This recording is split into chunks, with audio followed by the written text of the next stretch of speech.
Well, the Carolina coast getting ready right now because that hurricane, or tropical storm, I should say, almost a hurricane, is about to come ashore. In just the next couple of hours, we go into the late evening. That's when Isaias is going to be really taking aim at southeastern North Carolina. And the spot that we mean is between Myrtle Beach and Wilmington by the late evening hours. Between 8 o'clock and midnight is when the storm center should come ashore. It's turning because this front is here. That front is helping to push it to the north and east, and that means that most of the storm effects will be passing us to the east as well. This is as of the 5 o'clock advisory this evening. You can see the storm making that northeastward turn, and it will be eventually landing between Wilmington and Myrtle Beach. It's strengthened a little bit in the last hour or two, and I do think there's potential it could become a hurricane before landfall. It's only 5 miles per hour away from doing that already, so the impacts will be basically the same. A lot of wind, a lot of rain, and what we call storm surge at the beaches. That's when the ocean gets pushed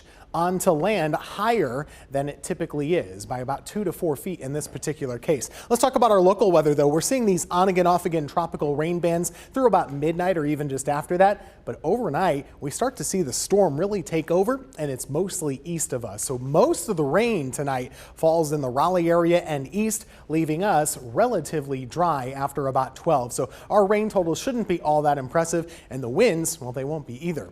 Generally only gusting between 20 and 30 miles per hour. And as I mentioned, our rain totals should be very manageable, generally less than 2 inches, and that should prevent too many issues, at least here in our local Triad area. If you haven't already, you might want to go ahead and secure your lawn furniture, things like that, but that's about all you need to do.